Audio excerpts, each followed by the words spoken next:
Las opiniones emitidas en este programa son responsabilidad de sus panelistas e invitados y no reflejan la posición de esa empresa.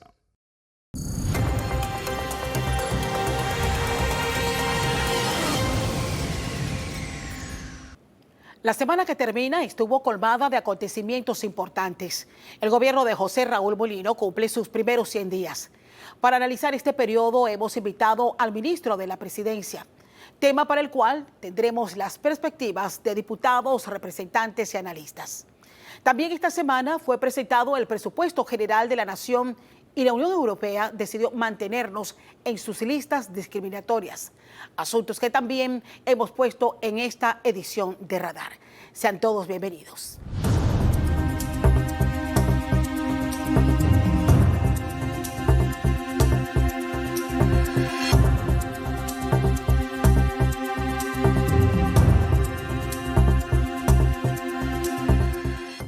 Reiteramos los buenos días y bienvenidos a este domingo 13 de octubre. Hoy en Radar se ha cumplido esta semana lo que tradicionalmente denominamos los primeros 100 días de gobierno. Doctor Ritter, bueno, usted nos tendrá su análisis más adelante de lo que considera estos primeros 100 días, donde hacemos un tipo de medición, pero para analizar cómo han sido estas primeras semanas de gestión del presidente José Raúl Mulino, nos acompaña Juan Carlos Orillac, ministro de la Presidencia. Ministro, muchísimas gracias por sacar tiempo para compartir con nuestra audiencia, sobre todo aquí en Radar, esa visión que ustedes tienen del gobierno, de estos primeros meses de gestión y sobre todo las decisiones apremiantes que han tenido que adoptar desde el Ejecutivo. Empezamos inmediato, ministro. Muchas gracias, Catalia, muchas gracias por la invitación y es un honor para mí estar aquí hablando un poquito de lo que ha pasado durante estos 100 primeros días. ¿Cuáles han sido las decisiones que usted considera han sido las más apremiantes han tenido que abordar ustedes en estos primeros 100 días? Sin duda, Castalia, es el tema que para el país es el más importante, que es la atención que requería atender la situación de la Caja de Seguro Social. Yo creo que eso fue un tema inclusive mucho antes de que el candidato, en su momento, el señor presidente, que era en ese momento candidato a vicepresidente, tomó como parte de su proyecto atender esta situación y quizás será el mejor legado que pueda dejarle a este país, porque la Caja de Seguro Social es la columna vertebral de este país y obviamente para mí, y estoy seguro que para el señor presidente, ese es el tema más importante que se ha podido atender durante estos primeros 100 días. Estamos ahorita mismo en el proceso todavía de conversaciones y que pinta bien. Hay mucha voluntad de todos los participantes en salvar la Caja del Seguro Social y yo creo que eso a estas alturas permite tener una tranquilidad para la población panameña con respecto a lo que se vaya a definir dentro de esas reuniones, de manera tal que podamos presentar con algo de consenso un proyecto que permita que tengamos una Caja de Seguro Social mucho mejor. ¿Cómo evalúa usted este proceso de escuchar posiciones, muchas de ellas encontradas? ¿Y qué garantiza, señor ministro, en esta oportunidad de que se ejerzan los mecanismos correctos para llegar a consensos y que no se dé al traste como en los intentos pasados? Mira, yo creo que lo más importante es que no se ha impuesto nada. Okay. Se ha permitido que cada gremio, que cada agrupación haga su presentación de la forma más clara y técnicamente posible. A todos en algún momento se le ha pedido que presenten y que sustenten sus propuestas, principalmente en el tema de IBM. Yo creo que cada una de ellas tiene algo que aportar. Al final se recogerá lo mejor y lo que realmente sea factible, porque la presentación de propuestas que no estén, digamos, sustentadas de manera técnica, al final de cuentas no van a poseer, no tienen justificación, ¿no? Y yo creo que eso es una situación que ha sido importante en el manejo de lo que es las conversaciones sobre el tema de la caja social. Ministro, el presidente dijo en su discurso del 1 de julio que no había ninguna institución que tuviera sus números en negro, todo estaba en rojo. Y de eso pudimos darnos, o se pudieron dar cuenta ustedes, especialmente usted que estuvo en la transición, de acuerdo con la informe que recibían de parte de las autoridades salientes. Ya después instalados, ¿era más grave, era menos grave? ¿Cuán grave era la situación o es la situación que encontraron luego del 1 de julio, que es la última referencia que tenemos por parte del presidente de Salud? Doctor, era mucho más grave. Esa es la realidad. Y de ello obedece a que se tuvo que aprobar en Consejo de Gabinete una estructuración en cuanto al gasto público y se hizo un ajuste de más de 1.300 millones de dólares con respecto al presupuesto del año 2024. Eso da luces reales a lo que estábamos observando con respecto a los ingresos y obviamente un presupuesto que no era consono con la realidad del país. Adicional a eso, la instrucción que dio el señor presidente de empezar, digamos, a observar el funcionamiento de cada una de nuestras instituciones, priorizar gastos, necesidades, sin tocar la inversión, que es, digamos, lo más importante porque al final las inversiones son las que quedan, las obras son las que la población puede en su momento aprovechar y que requiere. Entonces, en ese sentido fue, digamos, muy claro la instrucción del señor presidente José Raúl Mulino Quintero de que cada uno hiciera un examen de su situación en los ministerios, en la dependencia y procuráramos ir reduciendo gastos para efectos de poder terminar un año por lo menos de la mejor forma posible. Y yo creo que hemos ido haciendo lo propio, ¿verdad? Cada uno de nuestros ministerios. Uno de los temas que ha llamado la atención esta semana ha sido definitivamente la espera de este proyecto de presupuesto general del Estado. Y si quisiéramos conocer, ministro, en ese ejercicio que ustedes hicieron en el Consejo de Gabinete, basado en lo que usted acaba de señalar, sobre cuáles son las cosas apremiantes. Hay un presupuesto reducido históricamente un 15%. Pero se ha devuelto nuevamente para su revisión, tomando en cuenta los llamados de atención que han recibido por parte de la Asamblea, de que llama mucho la atención la forma tan drástica que se ha reducido precisamente en inversiones para ministerios claves para su ejecución, como lo son el Ministerio de Obras Públicas y el Ministerio de Vivienda. ¿En base a qué hicieron ustedes esos cálculos en su momento y que ahora toca revisar nuevamente? Bueno, esos cálculos están hechos en base a, y de eso te podrá tocar con más detalles el ministro Felipe Chapman, quien es un experto en el tema. Las explicaciones que se dieron en su momento en el gabinete era la realidad que está viviendo el país. Viendo, dice la palabra, es un presupuesto. Son los supuestos que se tienen en el próximo año y en base a eso fue que se preparó un proyecto de presupuesto que pudiera en el futuro ir recibiendo de acuerdo a lo que pueda estar pasando en el año siguiente, que es el 2025. Pero bueno, fue una decisión y una recomendación de parte de la Asamblea y el ministro la acogió y retiró para hacer una revisión del mismo. Pero ¿cómo quedan las inversiones, por ejemplo? ¿Qué se puede hacer con 5 millones de inversión? ¿O qué puede hacer un MIBI con 35 millones, por ejemplo? ¿Apuestan ustedes a la asociación público-privada para poder cumplir con algunas metas de inversión? Sí, por supuesto, es que hay ya proyectos bajo la figura de APP, pero recordemos algo, siempre los presupuestos al final de cuentas no se cumplen al 100%. Este es un presupuesto que se preparó de forma más realista, que pudiera realmente ejecutarse en un porcentaje importante. Y lamentablemente en el pasado los presupuestos que se han presentado y se han aprobado, digamos, son supuestos que al final muchas veces no se cumplen. Entonces, eso era parte de lo que el ministro Felipe nos explicó en el Consejo de Gabinete para poder entonces entender el porqué de esta disminución y que muy claramente se dijo ahí que ninguno de los beneficios que se tienen hoy día, digamos incentivos y demás, iban a ser tocados.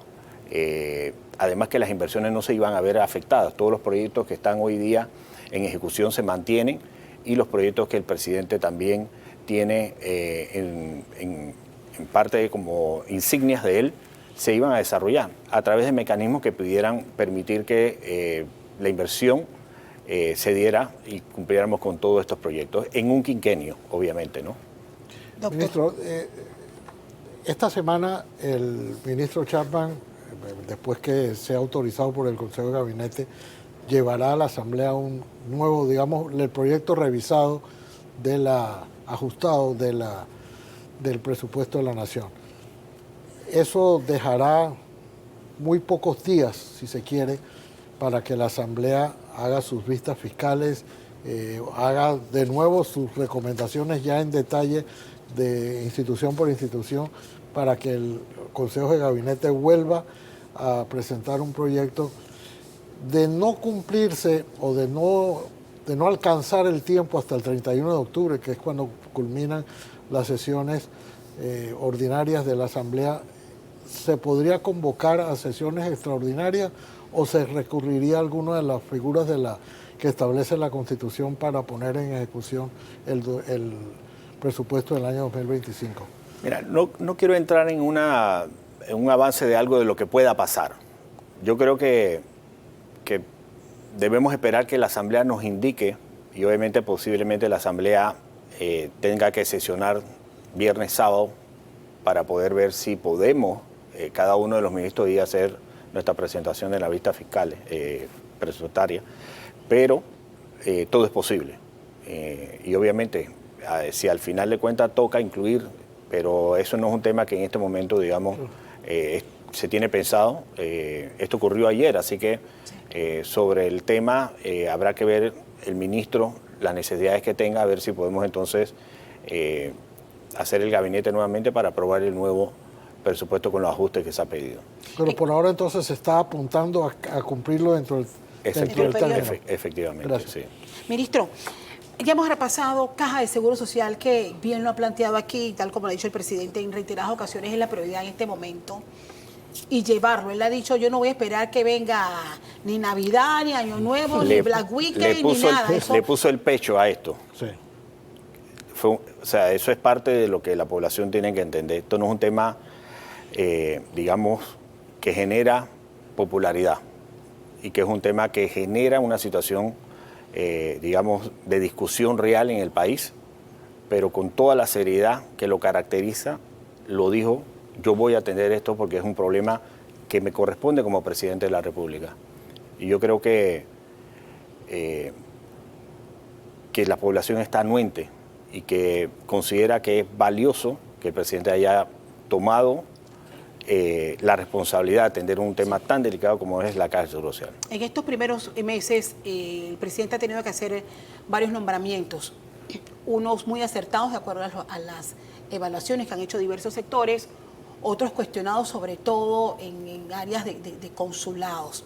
¿Cómo responde usted precisamente a la forma en que el presidente ha hecho esas escogencias, pero sobre todo las apremiantes como han sido los procuradores de la Administración General de la Nación y ahora último también el nuevo magistrado del Tribunal Electoral? Mira, todos los nombramientos obedecen a un análisis del señor presidente y habrá quienes no estén de acuerdo en alguno u otro, pero yo que he revisado las hojas de vida de los nombramientos que ha hecho el presidente, en el caso particular de los dos procuradores, que es lo que pudiera estar llamando más la atención, y el magistrado del Tribunal Electoral, quien fue profesor mío en la Universidad de Santa María de la Antigua, a quien conozco bien, sé que es un hombre capaz, una figura muy conocida y seria, entonces, y no político, que es lo más importante. Igual pasa con los dos procuradores, no vienen de alas políticas, son personas conocidas en su ámbito, uno más que otro, pero que no responden a nadie específicamente, sino a su conciencia. Y yo creo que el presidente de la República, que también debo decirlo, es su potestad la designación de los magistrados, de este magistrado en particular y de los dos procuradores, lo ha hecho de forma separada al tema partidista, político, y en base a su hoja de vida, que demuestran la posible cambio y capacidad que tenga cada uno en su designaciones, hacer lo mejor por el país en cada uno de estas dos procuradurías y en el Tribunal Electoral. Doctor. Sí. Yo he expresado en otros programas, ministro Castalia, la complacencia general casi que ha habido, o yo quitar sin el casi, por el nombramiento del magistrado del Tribunal Electoral, precisamente porque es uno de esos nombramientos que usualmente provenían de los partidos políticos, aunque ya hubieran renunciado o renunciaban para poder ser magistrado. En este caso, el licenciado Arellano no proviene, por primera vez no proviene de ninguno de los partidos políticos. Y lo cierto es que llega en un momento en que el tribunal, la credibilidad, el prestigio del Tribunal Electoral venía a la baja, con lo cual es de confiar que su nombramiento contribuya a levantar ese prestigio. Hay que recordar que ahora, y eso tendrá que verlo también el gobierno y la Asamblea, vienen las reformas al Código Electoral, la comisión que suele establecerse a principios del año, inmediatamente después de las elecciones, para corregir los errores, perfeccionar, si se quiere, el proceso electoral. De manera que ese nombramiento resulta muy importante realmente. Hay algunos otros nombramientos, Castalia, que no hizo el presidente, como fue el del Contralor. Ahora vendrá también el del Defensor del Pueblo, que tampoco le corresponde al presidente. Pero en el caso del magistrado, yo sí quiero dejar consignado una especial complacencia por un nombramiento no político, y que ojalá llegue a contribuir al fortalecimiento y al represtigiar el Tribunal Electoral. Ministro, hay temas apremiantes para la población panameña que han visto con empatía la forma en que el presidente Mulino se ha referido a los temas que aquejan a miles en Panamá. Y tiene que ver el acceso al agua potable, y tiene que ver con una voz que clama por primera vez desde la presidencia de la República que se preste un mejor servicio de energía eléctrica. El presidente ha sido clave en señalar, hacer llamados de atención, pedir cambios profundos en el IDAN y hacer llamados durísimos, incluso ya con la aplicación de multas a empresas de servicio de energía eléctrica en el país. Pero del dicho al hecho hay mucho trecho. Entonces, primero se va a conocer una medida como aplicar multas por primera vez en la historia, multas altísimas en Panamá, pero por otra parte está el decir, bueno, es que esas multas ni el Estado panameño, que es socio en estas empresas, las puede pagar, mejor las invertimos. O sea, realmente, ¿qué se va a hacer con los servicios públicos en el país? ¿Se puede realmente poner orden para pagar multas, o al final qué decisiones está tomando el Ejecutivo para poder cumplir con esa promesa de mejores servicios públicos para el país? Mira, Castalia, yo creo que la voluntad lo es todo. Y la voluntad del señor presidente es que se ponga orden. Recordemos que estas son concesiones dadas a empresas privadas para que brinden un servicio a la población panameña. Y en esa medida deben cumplir con la ley. Y la ley es clara. Las multas que se le tengan que imponer se le van a imponer.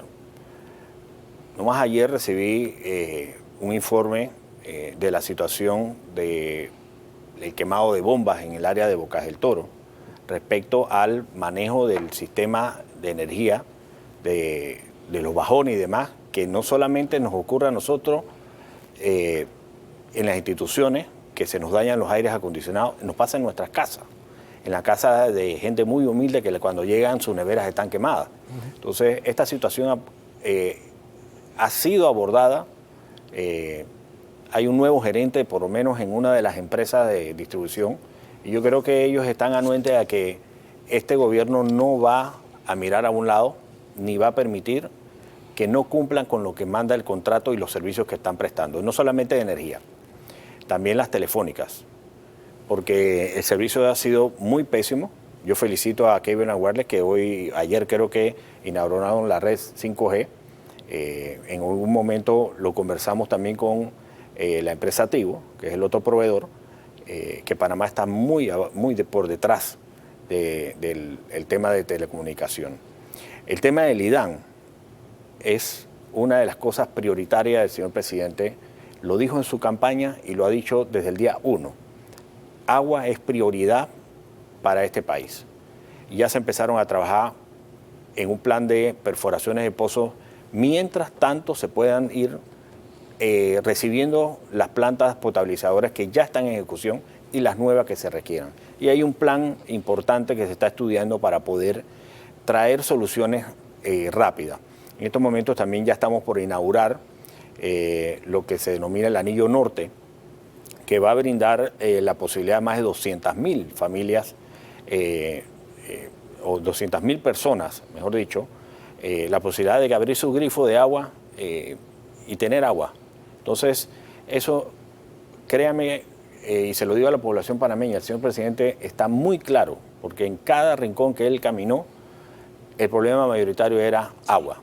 Y obviamente eso lo tenemos y él ha sido muy claro con el ingeniero Rutilio, el actual director. Recordemos que acaba de entrar, entró el 1 de octubre, y obviamente no escapa de lo que nos ha pasado en otras instituciones. ¿De qué va a pasar con el IDAN, tomando en cuenta de que ya creo que se han hecho varios estudios y se ha llegado a la conclusión de que el IDAN necesita realmente una reestructuración?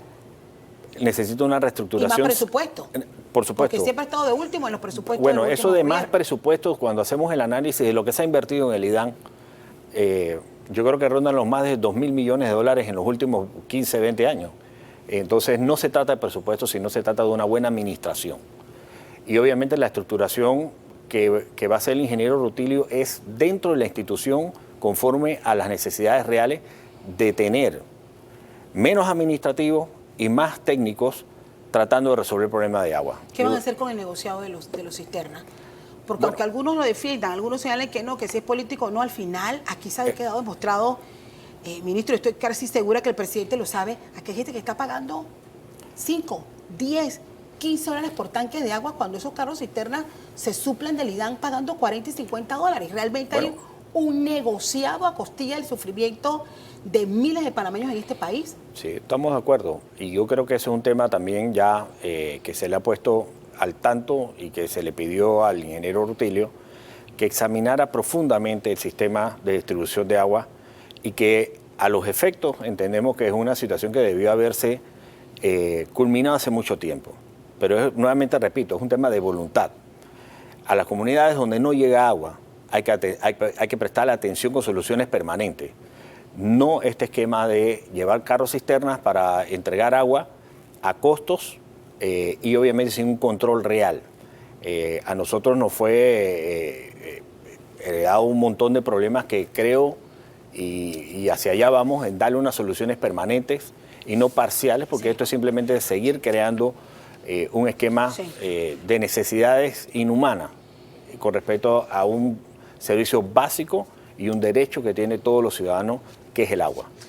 El presidente Mulino ha adoptado una forma de gobernar en el que involucra mucho el comunicar. Creo que el ejercicio que se está haciendo mantiene al país no solamente al tanto de la visión que tiene el presidente de cómo avanzan sus planes, sino también de las cosas que van descubriendo. En las primeras conferencias de prensa, el presidente ha revelado escándalos. Y en las segundas o terceras ha dicho, ya no quiero a los ministros hablando y denunciando solamente en medio de los escándalos, sino que los lleven al Ministerio Público. En estos primeros 100 días, ¿cuántos escándalos, un aproximado de escándalos con vistos de corrupción ustedes han detectado y cuántas denuncias se han presentado ya ante el Ministerio Público? Tal vez no maneje la cifra exacta, pero... No, te soy sincero y no pero quiero... ¿cómo va ese ejercicio de oficializar esas denuncias? Efectivamente, se les pidió que a cada hallazgo que se haya encontrado en cada institución, en cada ministerio, se ponga la autoridad competente en conocimiento. Lo que sí es importante dejar claro que esto no se trata de un sistema de persecución contra nadie, que no se vaya después a decir que es un tema político. Y nosotros no tenemos ningún apuro en ir a poner una denuncia por poner una denuncia. Y se les ha pedido, recaben las pruebas, investiguen y hagan los análisis reales de cada una de las situaciones que ustedes encuentran a los efectos de poder poner este tipo de denuncias. Hay algunas que ya se presentaron, no tengo los números y y sé de algunas instituciones, pero tampoco quiero entrar en detalles. Pero al final de cuentas, lo que se encuentre debe denunciarse porque no, y se los he dicho a muchos de los ministros y los directores, que si no lo hacen se convierten en cómplices. Esto no es un tema que tú puedes dejar a un lado y simplemente viste que algo pasó, pero que no quieres denunciarlo. Ministro, se nos acaban los minutos, pero el regalo último, porque al final, como decíamos al inicio de esta conversación, bueno, los 100 días prácticamente se han convertido como en una tradición para hacer balance hacia dónde van los enfoques en esas primeras semanas de las gestiones gubernamentales, pero ¿qué mensaje le envía al país?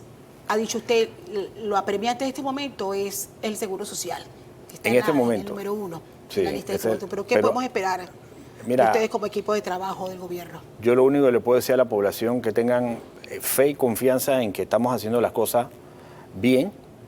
Estamos atacando cada uno de los problemas. Ayer iniciamos el operativo Panamá 3.0 con acciones puntuales, dándole seguridad a la población. Iniciamos también proyectos ya muy en la parte de preparación, el tren David-Panamá, y obviamente muchos otros proyectos que estaban encaminados. El tema que acabamos de mencionar, lo del proceso de plan de brindarle agua a muchas poblaciones en particulares con el tema de los pozos, de las perforadoras, y así un montón de situaciones, en la creación de nuevos empleos, con el tema de mi primer empleo y la apertura que hay ahorita mismo y la confianza internacional con respecto al país que nos puede sacar de la calificación en la cual una de las calificadoras nos puso. Es un tema importante que trae confianza tanto local como internacionalmente para las inversiones que se necesiten. El presidente próximamente. Y obviamente el presidente ha salido a defender el país por primera vez. Se ve un presidente defendiendo de la injusta calificación que nos han puesto en las listas, famosas listas grises. Y yo creo que a pesar de que nos mantengan, el presidente está haciendo lo que tiene que hacer, es defender el país. Y eso es lo que la población está viendo, que tenemos un presidente presente y obviamente eso que acabas de comentar sobre el tema de la comunicación tiene que ver mucho con la transparencia y que sobre ese tema hemos trabajado mucho, poniendo a disposición de los medios y de todos los ciudadanos panameños todo el tema de las actas y comunicarle al país lo que está pasando y cada acción que se tenga como ejecutivo.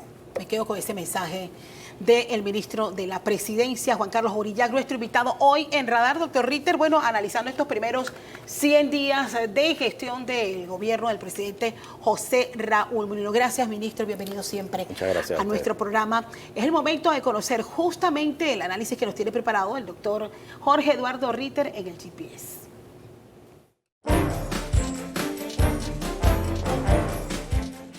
Hubiera querido sustraerme de la obsesión que reina en los medios y en el gobierno con motivo de los 100 días que acaban de cumplirse desde el inicio de los mandatos del presidente y de las demás autoridades electas el pasado 5 de mayo. Me parece el cumplimiento de un plazo sin ninguna lógica. Elegimos a un presidente, a unos diputados, a unos alcaldes y a unos representantes de corregimientos por 5 años, o sea, 60 meses, y a los 3 meses queremos evaluar su desempeño. Ese término arbitrario tiene su origen, como tantas otras cosas, en los Estados Unidos. De eso hace casi un siglo. En 1933 el presidente Franklin Delano Roosevelt urgió al Congreso de su país a adoptar en 100 días una serie de iniciativas para unificar al país en torno a la salida de una crisis de magnitud descomunal, la Gran Depresión de los años 30, los primeros de esa década. Desde entonces, y por imitación, los distintos gobiernos de muchos países se imponen una especie de rendición de cuentas en esos primeros 100 días. Peor aún, los candidatos hasta hacen promesas a cumplir en ese mismo plazo. ¿No sería más lógico, por ejemplo, hacer una evaluación al final de la legislatura para saber qué cosas se lograron o al menos se iniciaron, y qué cosas se encaminan al olvido. En 100 días, unas pequeñas cosas se logran, algunos errores se cometen, algunas promesas se hacen, algunos comportamientos sobresalen y otros no tanto. En fin, hay un largo etcétera. ¿Suficientes para una evaluación minuciosa y definitiva? No lo creo. Lo que sí se puede establecer desde ya, como dijo el otro, son los contrastes con el gobierno o los gobiernos anteriores.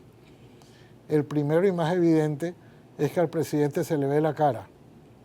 Al presidente anterior no se le veía, no porque siempre portara un tapabocas, al extremo ridículo de hacérsela pintar en su efigie de la Galería de los Presidentes, sino porque se pasó 5 años sin someterse al interrogatorio de los medios. En realidad, para ese contraste, ni siquiera hicieron falta 100 días, pues con la primera conferencia de prensa ya el presidente actual había superado el lustro silente de su antecesor. El otro contraste, mucho más importante, no es solo con su predecesor inmediato, sino también con los dos anteriores, y es la decisión de enfrentar la grave situación en la que se encuentra la Caja del Seguro Social en lo que atañe tanto a la atención de los servicios médicos, el abastecimiento de medicamentos y, por supuesto, el programa de invalidez, vejez y muerte. Los anteriores presidentes patearon la pelota para que el siguiente resolviera, lo cual no hizo más que agravar el problema. Desde luego, en 100 días no iba a haber una solución y cualquiera pensaría que en los siguientes 100 tampoco. Pero el presidente ha reiterado, la última vez el jueves pasado, que en noviembre y diciembre habrá sesiones extraordinarias para que la Asamblea tome una decisión sobre la propuesta que le haga el gobierno. Entonces, será al final del año, cuando se cumplan 6 meses de los 60 de que constan los mandatos, que podremos conocer el futuro del Seguro Social y evaluar con más elementos de juicio algunas ejecutorias y sobre todo el talante de los actuales gobernantes. Con esto nos vamos a la pausa, pero al regresar seguimos haciendo el balance de la gestión del presidente José Raúl Mulino en estos primeros 100 días, pero también vamos a hablar de transparencia, listas grises y, por supuesto, del presupuesto general del Estado. Siga con nosotros aquí en Radar.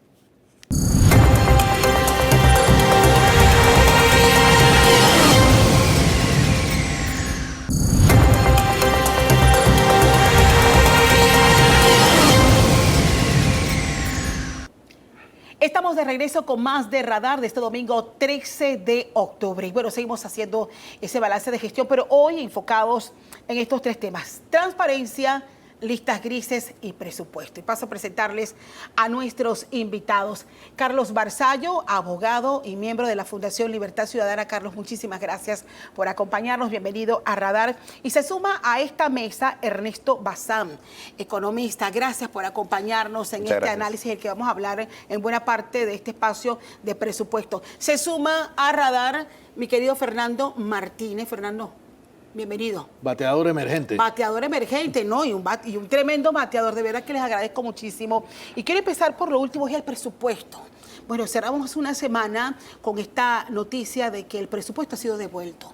Debe ser revisado, un presupuesto que llega con un recorte histórico del 15%. Se ha disminuido drásticamente las inversiones, el presupuesto de inversión. Pero sí quiero conocer por parte de ustedes, primero, ¿vieron real ese presupuesto? ¿Era predecible que ocurriera esto de que sea devuelto nuevamente al Ejecutivo? Bueno, primero que nada, a mí me pareció increíble el presupuesto, porque lo último que esperábamos de la administración Chapman era que aumenten los gastos de funcionamiento del Estado. Él, cuando fue a Nueva York y se reunió con los banqueros de inversión, les habló de una gestión macroeconómica responsable. En el mensaje que dio a la Asamblea, habló de que no puede haber sostenibilidad fiscal aumentando los gastos, eso es contraproducente. Y cuando vemos el presupuesto, o sea, lo primero que observo es un incremento de 430 millones en los gastos de funcionamiento. Por otro lado, me sorprendió también la reducción en las inversiones públicas. 5.000 millones menos de inversiones públicas. Entonces, las inversiones son importantes porque las inversiones primero generan empleo, que es lo que el panameño está pidiendo a gritos: empleo, chen, oportunidades, trabajo. Tenemos 7.4% de desempleo y 47.4% de subempleo. Entonces, era la oportunidad de generar empleo. El empleo genera consumo. El consumo genera ventas de los negocios. Eso genera más recaudación. La recaudación nos permite acceder a más financiamiento para inversión y así entrar en un círculo virtuoso. Pero lo que tenemos es que al reducir la inversión, igual tenemos que tener un déficit fiscal que se estimaba en 2.700 millones de dólares que se va a pagar, se tendría que haber pagado con deuda. Entonces es más deuda son más intereses, menos presupuesto para atender los servicios sociales. Entonces es la ruta equivocada y es la ruta que tuvimos con el ministro Alexander los 5 años anteriores. Entonces, para mí fue sorprendente ver que en la primera oportunidad que tenía la administración Chapman de inspirar confianza haciendo un presupuesto responsable, escoge el camino contrario. Bien, es un tema de confianza. ¿Cómo evalúan ustedes la forma en que el gobierno no solamente ha presentado al país cómo encontrarnos sus finanzas, sino también el plantear cuáles serían las prioridades y que ha quedado demostrado ahora con ese proyecto de presupuesto? Sí, bueno, yo complemento lo dicho por Ernesto Bazán con otros datos de utilidad práctica. Hay un asunto que debemos darle importancia y es que es más forma, pero es fondo al mismo tiempo. El presupuesto ha sido presentado a destiempo. Es una norma constitucional que obliga a un tiempo, gústenos o no, podemos criticarla, pero ahí están los 40 días en la Constitución y ha presentado a destiempo. Eso hay que buscarle también un trasfondo. Todo esto es atípico porque la campaña electoral en la que ganó el actual presidente, el que ganó no tenía plan de gobierno. Había dos ideas muy generales, que es chen, que es un concepto, quizás los economistas lo manejen mejor que los abogados, pero chen, y el otro un tren, que se puede ver y tocar. Entonces, es bien difícil para el ministro que viene después sin plan hacer lo que parezca un plan en el presupuesto. Lo segundo es que nosotros vivimos un mito del presupuesto históricamente. El presupuesto se hace lo mejor posible, pero vive con una esperanza de que todo va a cambiar después sobre la marcha. Esos son los famosos traslados de partida. Y recordemos los traslados que vivió este propio gobierno, que le tocó ir a pedir traslado para pagar 13º mes. Usted se da cuenta de que no fue muy serio la manera que se hizo el presupuesto original si usted tiene que pedir traslado de partida para algo tan evidente y básico como el 10º que lo tenía que saber el primer día. Entonces esto se prepara así, vamos con lo que vamos y sobre la marcha lo cambiamos. Eso no debe ser. Sobre el tema de confianza, creo que hay otros elementos más técnicos también, que es el asunto del no cumplimiento de algunas leyes que tienen unos porcentajes, se ha establecido por ley, guste o no, un porcentaje para la educación que no se estaba cumpliendo, entonces hay que replantearlo. Pero creo que todo parte de esa base de que estamos haciendo camino al andar, y ese es un problema serio. Fernando. Haciendo camino al andar o improvisando, un tema complicado. En un país que no tiene banca central, el presupuesto es como la carta de navegación que quienes nos miran desde fuera usan para ver, bueno, cómo se prefigura la economía nacional el año que viene. Entonces, hay ciertas cosas que limitan, o que yo percibo que han limitado al gobierno. Por ejemplo, cuando usted dice que tiene 430 millones más en gasto de funcionamiento, si vemos la planilla, 300 millones son de las famosas leyes especiales. O sea que ahí hay un incremento que el gobierno tiene que pagar sí o sí. También está el tema de que el ministro Chapman dijo que no iba a subir el tope en el cual está el país en materia de endeudamiento, que no iba a recurrir a más deuda. ¿Qué es lo que se ha hecho, que se hizo en el gobierno anterior? Por eso la deuda creció tan exponencialmente, 52.000 millones. Entonces, cada vez que hacía falta dinero, se recurría a la emisión de bonos, etcétera. Yo no sé si eso se va a poder cumplir. Esa sería mi primera pregunta, porque la verdad es que hay una gran estrechez. El gobierno no ha resuelto. Por eso es que yo creo que todo nuevo presupuesto es como una oportunidad para rediseñar la economía y el Estado, la relación del Estado con la economía.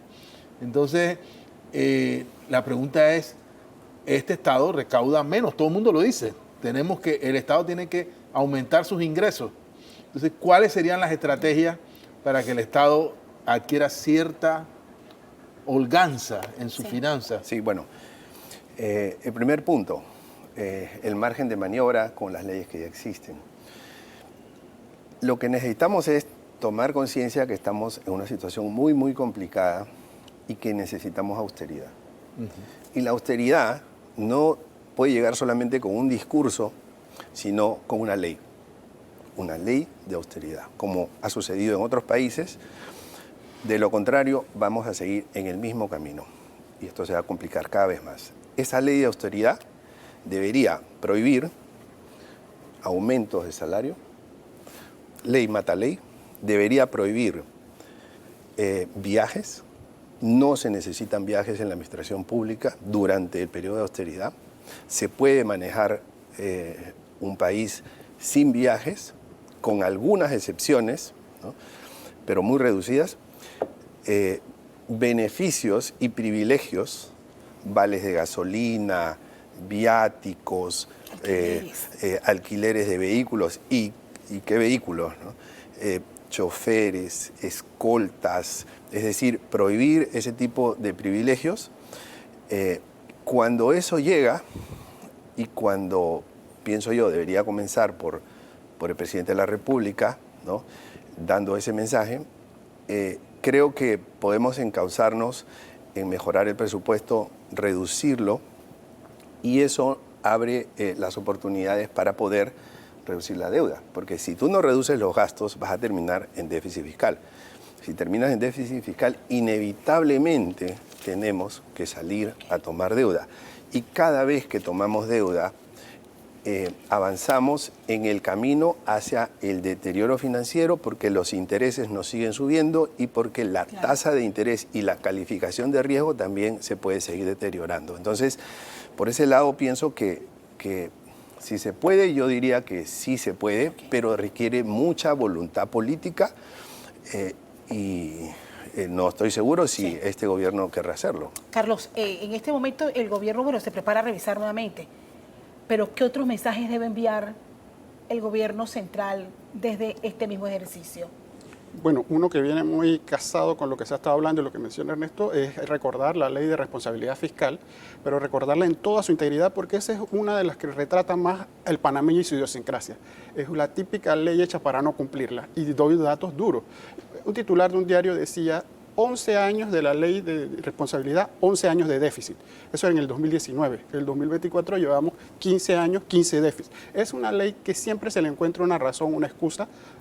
Algunas parecen obvias, la pandemia, el COVID, pero siempre encontramos una razón para mantener el déficit. Entonces, dicho eso, está difícil que por la vía de la ley sola se pueda dar el cambio, porque no está la cultura de cumplir la ley. Entonces hay que hacer, y ese es el gran problema nuestro. Los problemas son de dos tipos: técnicos, que se solucionan con leyes, o adaptativos, que no se solucionan con leyes, se solucionan con cambios de toda la sociedad, que se decida hacer una forma diferente como lo viene haciendo, porque la sumatoria está de la pregunta que hacía Fernando. ¿Qué va a pasar? Yo no soy especialista igual que lo es Ernesto, pero yo me temo que sí nos van a seguir prestando, pero nos van a seguir prestando mucho más caro.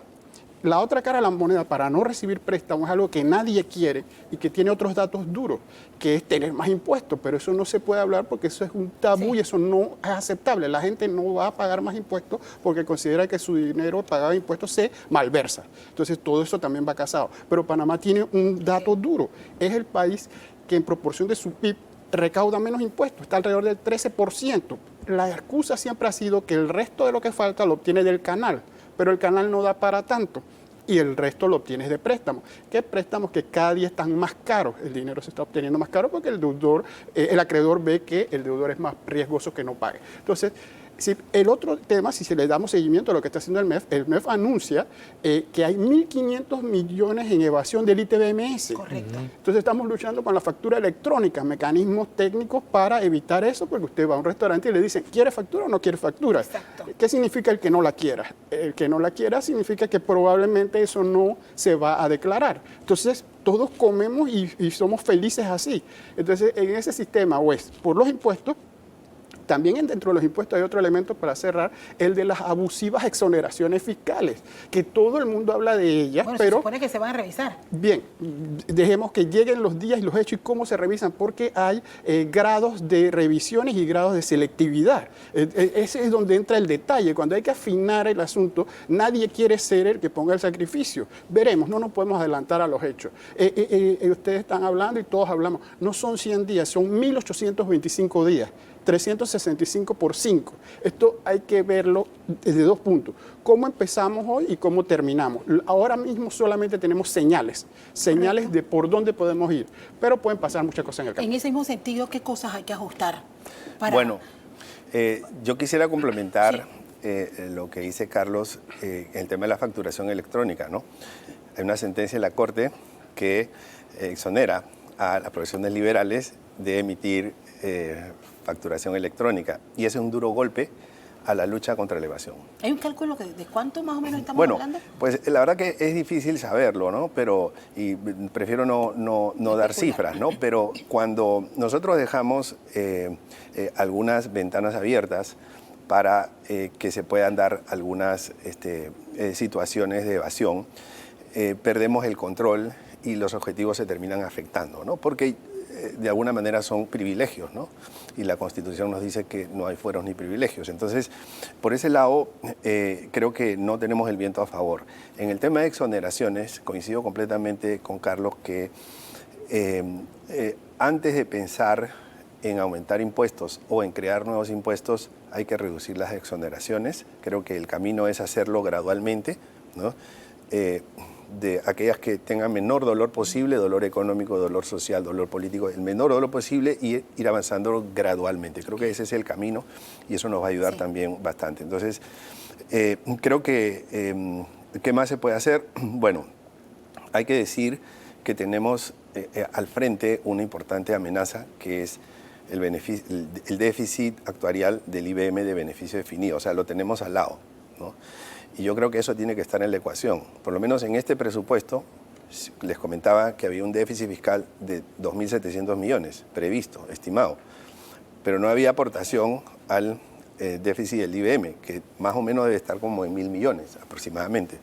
Entonces, y cuando proyectamos en el largo plazo todo ese déficit, digamos, necesariamente los ajustes fiscales, ya sea a través de gastos, eliminación de exoneraciones o cualquier otro tipo, necesariamente tienen que considerar ese escenario que en términos de valor presente nos da una necesidad de pagar pensiones con recursos que no tenemos por 81.000 millones de dólares, 81, o sea, casi el 100% del PIB, ¿no? Entonces, en ese contexto me preocupó cuando se le preguntó en una reunión de APEDE al ministro Chapman cuál era su posición, cómo pensaban resolver en el MEF el tema del IBM de beneficio definido, y él no dio una respuesta convincente, prácticamente dijo yo no estoy viendo ese tema, y eso no puede estar, porque es el problema económico más grande al cual el país se está enfrentando. Entonces, el MEF tiene que involucrarse, tiene que encontrar una salida para eso, porque si no,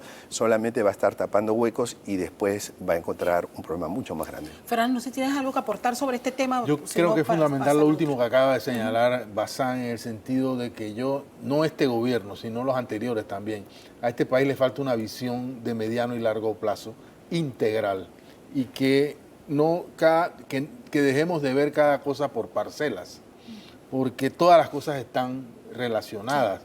Y yo quiero nada más recordar, para cerrar aquí con la cifra, yo le escuché al director de la DGI en una entrevista que tú le hiciste, que la deuda tributaria se estima en 3.210 millones de dólares. Así es. parte de la cual asumo es absolutamente irrecuperable. Pero ahí es un indicador claro de que las cosas no han estado funcionando bien en materia de recaudación. No solamente es cuando vamos a la tienda y nos dicen, ¿quiere factura o no quiere factura? A otro nivel de contribución, la deuda tributaria es enormísima. Así es. Quiero pasar al otro tema, antes que se nos agote el tiempo, y tiene que ver con todo lo que estamos hablando, porque para que haya inversión tiene que haber transparencia, y para que exista buena imagen debemos justamente cumplir esto. Se hace un esfuerzo por parte del presidente de la República para sacar a Panamá de las denominadas listas grises o listas discriminatorias, como se les denomina ahora. Quiero conocer su opinión sobre el esfuerzo que hace, la visita que esta semana debe realizar a Francia y hacia dónde deben ser encaminados los mensajes que Panamá tiene que enviar para poder salir finalmente de estas listas. Bien, se necesita una breve recapitulación de dónde estamos para saber de dónde se supone que debemos salir. Nosotros estamos fuera de la lista de Gafi. Correcto. Se dice pues que ya Panamá no es deficiente en la lucha contra el blanqueo. Ese es el estatus desde octubre del 23. Se mantienen en 2 listas importantes de la Unión Europea, donde una comisión, pero la Unión Europea tiene 7 instancias, la comisión, que es más técnica, recomendó sacar de la lista que tiene que ver con blanqueo, y el Parlamento Europeo, que es totalmente político, son eurodiputados, 720 eurodiputados, 490 determinaron que Panamá debía quedarse. Hubo 54 abstenciones y 66 votos en contra. Sí. Los países que más eurodiputados tienen son los grandes, Francia, Italia, España, Polonia. Los que menos tienen son Grecia. Eso es importante porque eso es al nivel de los votos que hay que tener para salir. Ya la comisión hizo su trabajo. El trabajo está en un documento que invito a que la gente lo vea. Tiene 68 páginas. Hay un cuadro que dice dónde está Panamá en cuanto al cumplimiento de ciertos deberes. Panamá tiene unos grados que se le llaman parcialmente cumplido en 2 y que no cumple en otros 2. Esto es en cuanto a intercambio de información fiscal. Esa es la queja. Ahí se puede comparar con 130 países más y ver cómo están los otros, y entonces usted llega a la conclusión si uno es discriminado o no, y ve si hay otros países vecinos o no, competidores o no, cómo están siendo tratados. Esto se maneja a 2 niveles: técnico, que ya se agotó, y el político, que es... Que me imagino que es lo que va a hacer el presidente a un nivel pues, de política. Pero los técnicos, lo que tenemos décadas en esto, sabemos que Panamá tiene deficiencias, afloran al día a día. Panamá no pudo combatir bien el blanqueo de capitales, no termina los casos, no acaba. Eso es un hecho cierto, no hay que apasionarse mucho, no es una autocrítica, es narrar lo que está pasando. Y en lo fiscal hay enorme hipocresía, en el mundo entero la hay países que dicen una cosa y hacen otra, pero Panamá tiene deficiencias también. Entonces es un asunto de ubicarnos con los datos, tomarlos. Allí están, 68 páginas, el documento es bien reciente, es de finales del 23, es el reporte del Foro Global, invito a que lo vean, está en idioma español, y ahí está con colores rojos, verde y amarillo, qué es lo que le falta hacer a Panamá para salir de las listas. Sí, bueno, yo creo que, digamos, hay que diferenciar lo que es la lista de lavado de activos y la lista de paraísos fiscales, ¿no? Son 2 listas distintas. Después de la salida de Panamá de la lista de Gafi, es más probable que la Unión Europea nos saque de la lista de lavado de activos o blanqueo de capitales. Es más probable, ¿no? No ha sido suficiente, pero ahí hay más posibilidades. Donde está, digamos, el otro problema está en el tema de la evasión fiscal o de la lista de paraísos fiscales, en donde ya hay países que han tomado medidas en contra de Panamá. Alemania de hace 2 años más o menos, grava a las inversiones alemanas en Panamá porque taxativamente considera que Panamá es un paraíso fiscal. Y entonces, cuando a un inversionista que viene de Alemania le ponen una tasa o una retención de 30% o el porcentaje que sea, el país pierde competitividad. Entonces, con Alemania ya perdimos competitividad. Y con Francia, eso no estoy seguro si ya nos han puesto el porcentaje o no, pero Alemania y Francia son los 2 países preponderantes en toma de decisiones dentro de la Unión Europea, ¿no? No son los únicos, pero son 2 países de mucha importancia. Entonces, creo que lo que está haciendo el gobierno me parece la estrategia equivocada, ¿no? O sea, no puedes pelearte con los inversionistas, no puedes tomar medidas de retorsión porque el efecto va a ser contraproducente. Lo que hay que hacer más bien es hacer la tarea, como lo hicimos con Gafi. Gafi nos dio una tarea, hicimos la tarea y después nos sacaron de la lista. Entonces aquí hay que ir a preguntar a los países que tienen escepticismo sobre Panamá, que nos dejen la tarea, y yo creo que internamente hay muchas cosas que no hemos hecho. ¿Qué pasó con la ley de extinción de dominio? ¿Qué pasó con la ley de conflicto de intereses? ¿No?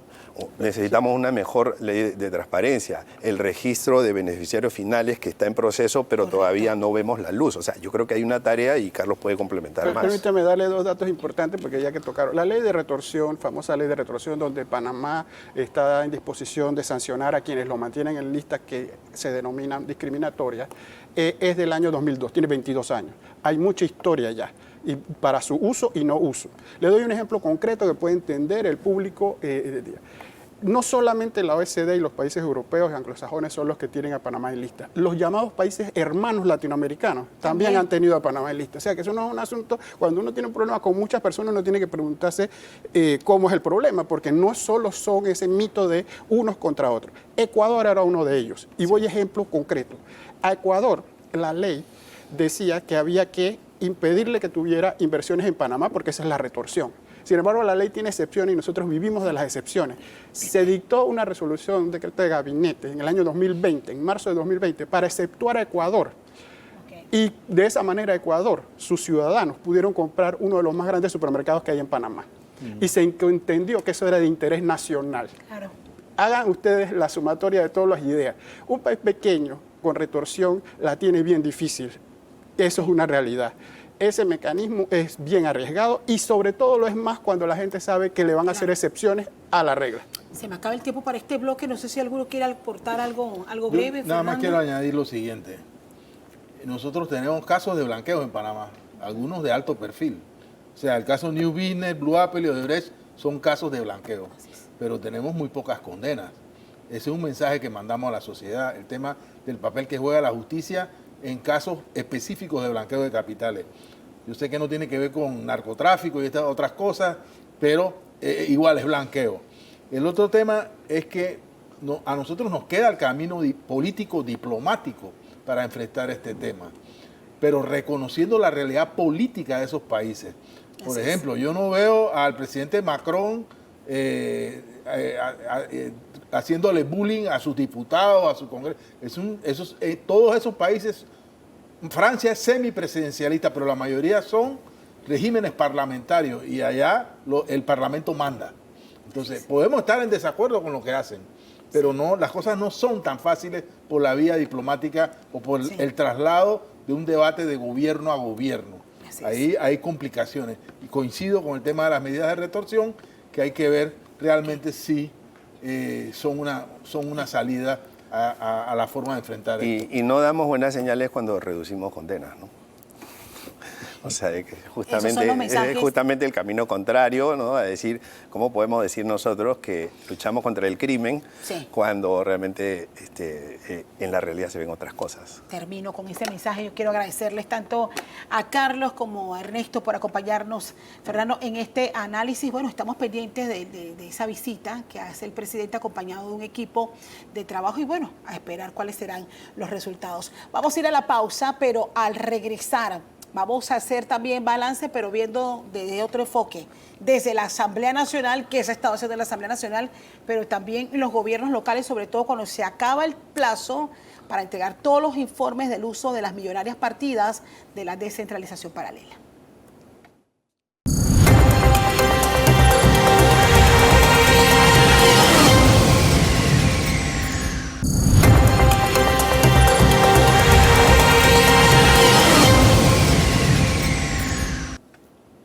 Estamos de regreso con más de Radar. Bueno, en este último bloque, Fernando, en el que se suman a nuestra mesa la diputada de Vamos, Walkiria Chandler Dorsey, y también nos acompaña Serena Bambas. Ella es representante de San Francisco.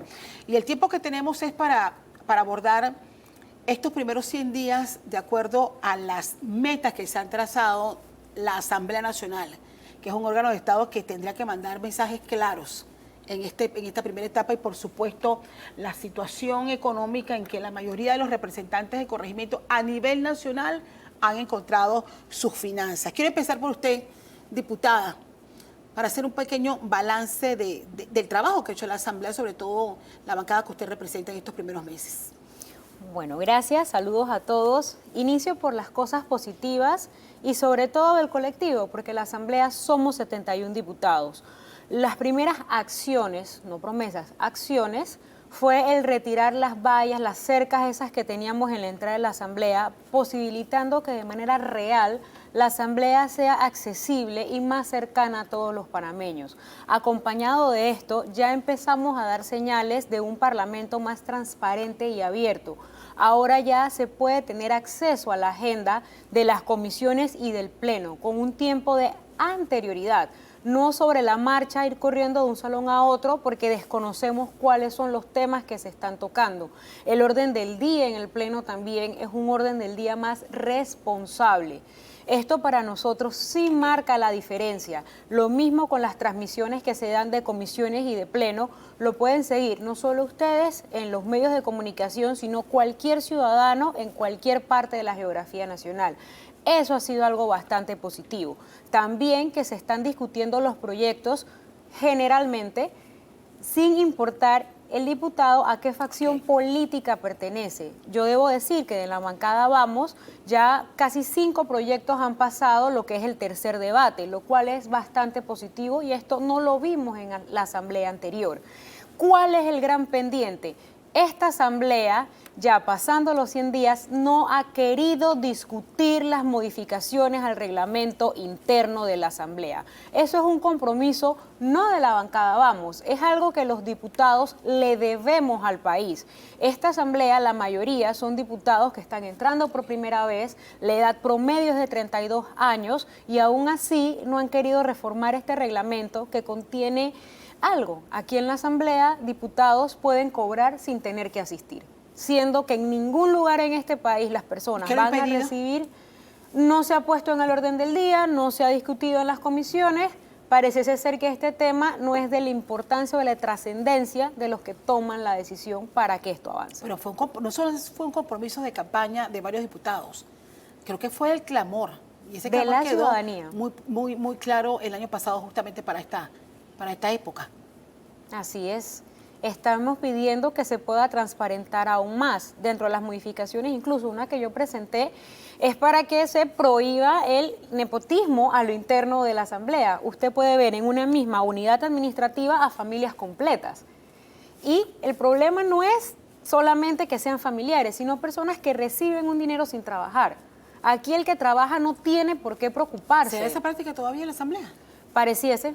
No se ha modificado, no se ha tocado la modificación al comunales. reglamento. ¿Y en las juntas comunales también?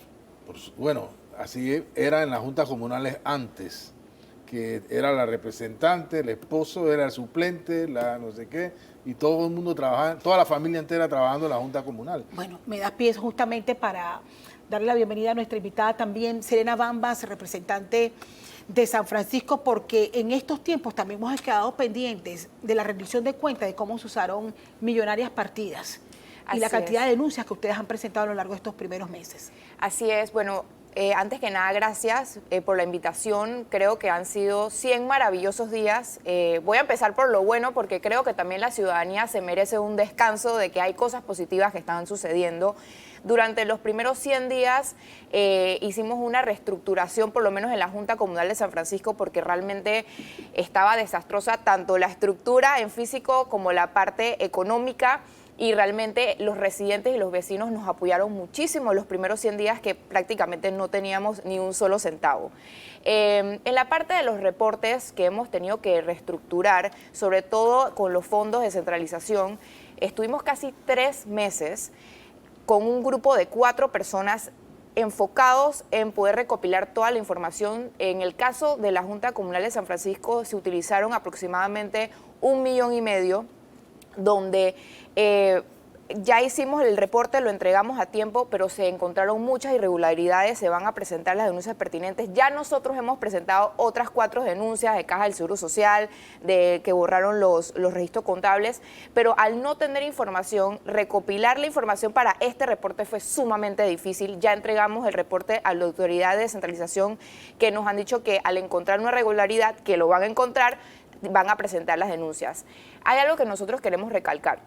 Cosas tan sencillas como tener una página web donde se tenían que subir las planillas, cosas tan sencillas como enseñar dónde se iba la plata, no había sucedido. Eso es algo que ya pueden acceder a nuestra página web, descargar quién está en nuestra planilla, dónde se va el dinero. Sí nos llamó mucho la atención que muchos de estos fondos fueron repartidos internamente a los mismos colaboradores también. Se hacían cheques por abajo de $2,000 para que no tenía que pasar por todo el proceso de fiscalización de Contraloría. Habían cheques donde se reparaban carros que no eran de la Junta Comunal. Tantas irregularidades que nosotros queremos hacer un llamado de atención al ciudadano. Nosotros estamos comentando esto para que esto nunca vuelva a suceder y que el ciudadano sea el primero que esté fiscalizando.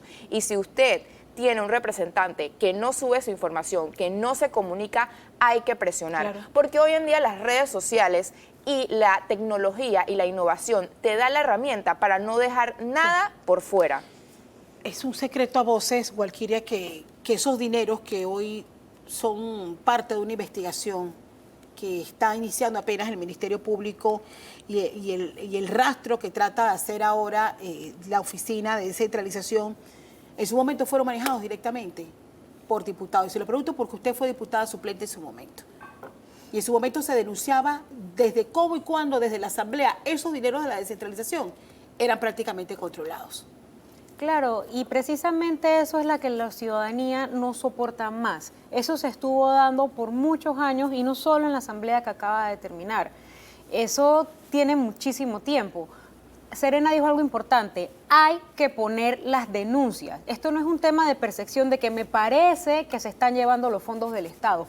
Hay evidencia, pero las autoridades competentes, los que han llegado ahora a esas juntas comunales, tienen que hacer los informes, tienen que poner las denuncias, porque hay que ser serios. Ya pasaron los 100 días, hay que poder apropiarse del cargo y darle una solución a todos los panameños. Los panameños merecen algo más. Los panameños merecen que esos fondos se utilicen para la educación, para que todos tengamos acceso al agua potable, que se pueda redistribuir en empleos dignos.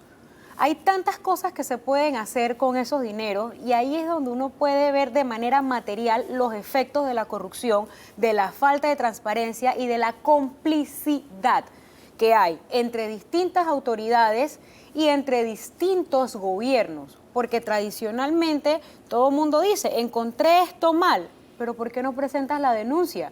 ¿Por qué no activas la justicia para que se persiga a esas personas y para que paguen condenas? Porque eso es otra cosa que estamos viendo. No hay una certeza del castigo. Aquí el problema pareciese ser que no es el delito, sino quién lo comete.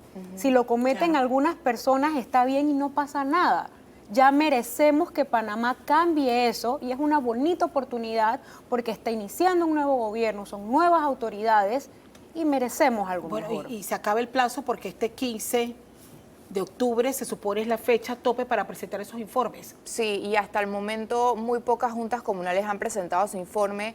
Sí es cierto que muchas juntas comunales, incluyendo la de nosotros, borraron muchos registros contables, como nosotros tuvimos que armar un rompecabezas para entender que habían irregularidades y comprendo que hay muchas otras juntas comunales, pero hay que entregar los reportes.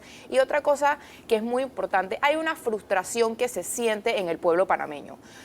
Lo puedes ver en los comentarios, lo puedes ver cuando hablas con las personas en la calle. Hay que presentar las denuncias porque también le baja la moral al panameño, donde se roban millones de dólares y simplemente ves a esas personas caminando en la calle como si nada. Entonces, realmente, si vamos a hablar de una transformación estructural de gobierno, también tenemos que hacer que la justicia funcione.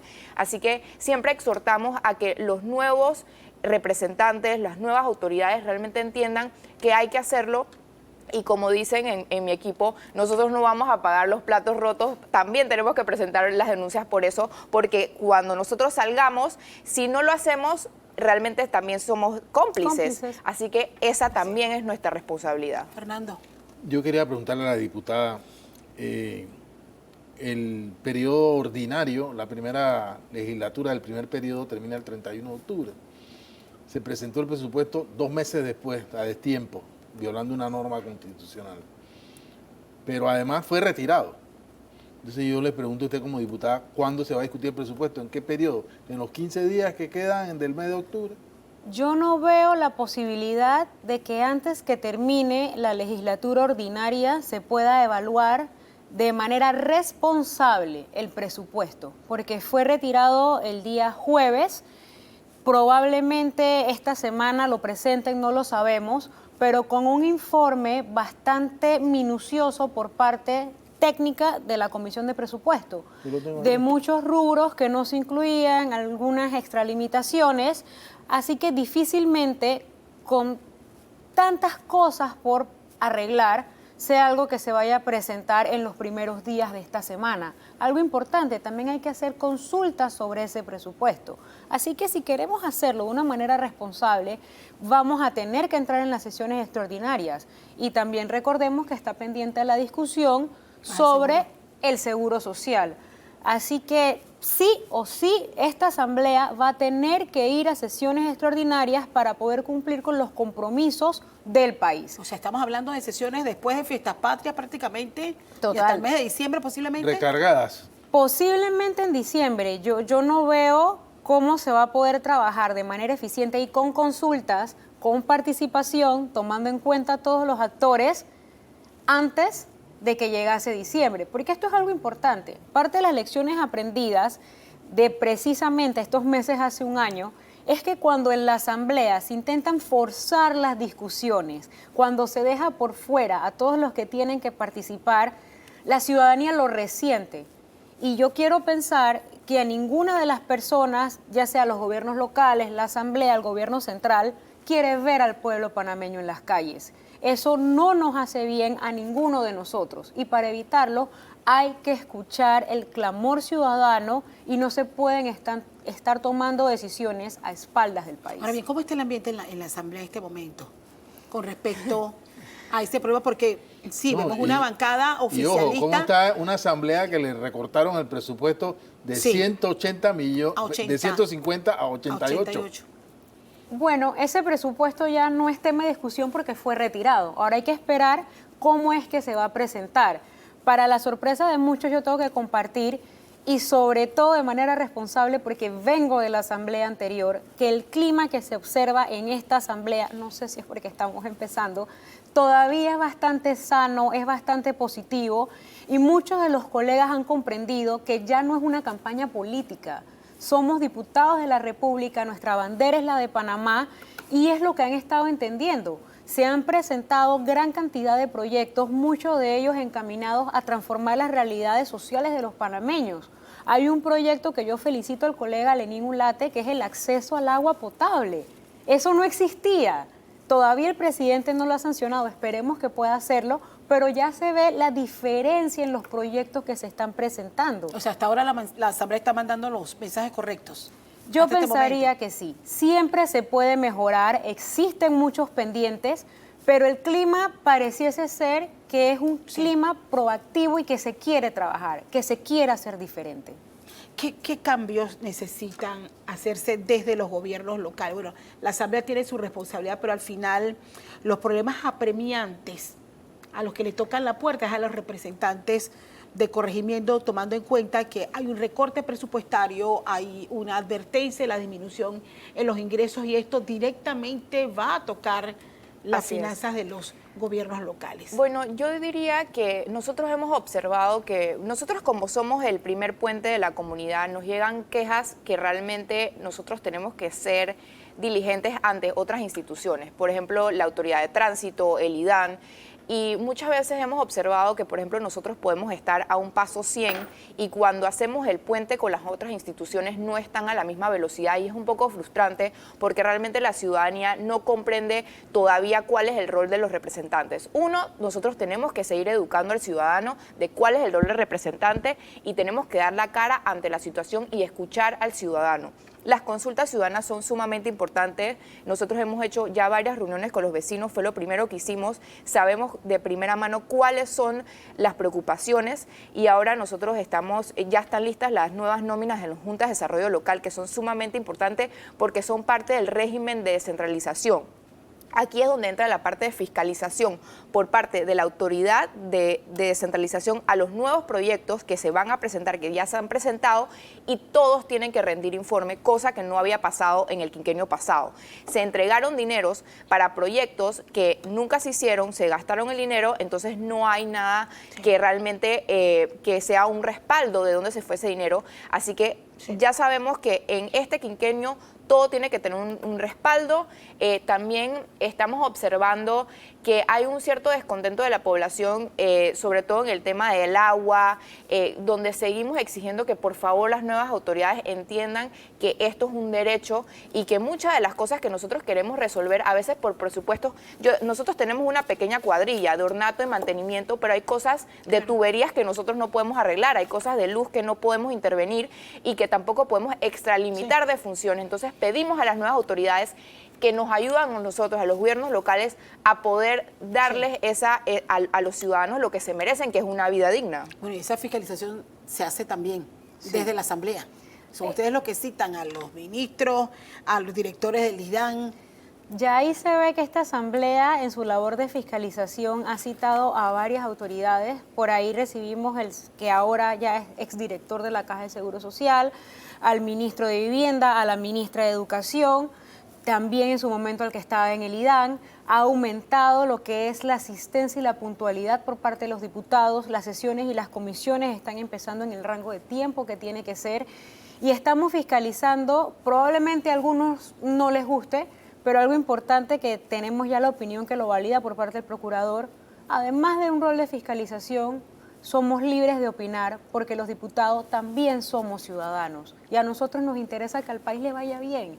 Nosotros tenemos que caminar por estas calles, hacer súper con el mismo precio que lo tienen que hacer todos los panameños. Seguimos siendo parte de esta ciudadanía y lo único que nosotros queremos es que al país le vaya bien.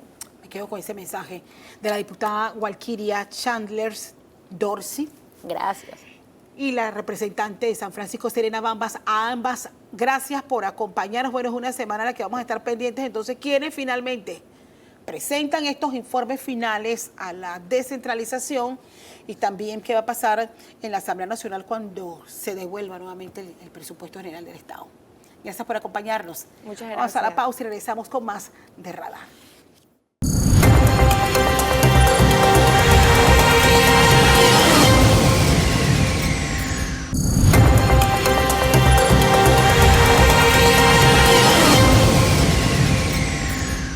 Regresamos aquí en Radar esta mañana de domingo 13 de octubre.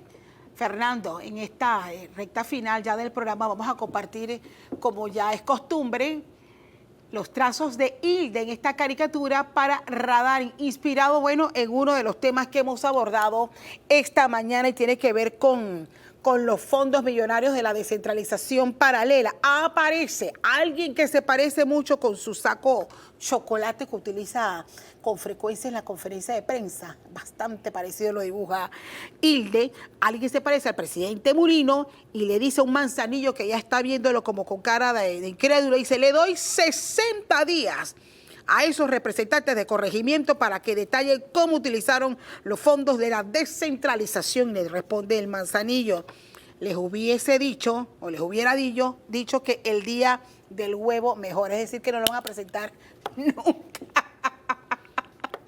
Y se acaba el plazo, se acaba el plazo. La pregunta es qué va a pasar después. Habrá que poner, porque por la cantidad, son 700 y tantos informes. Sí. Y hay una pequeña cantidad que se han entregado. 28 hasta la semana esta que termina.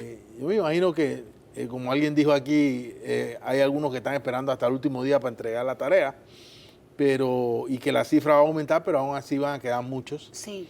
Y va a haber que crear, no sé, una comisión, una fiscalía especial. No sé. ¿Qué va a pasar después? Porque al final lo que se espera es certeza del castigo.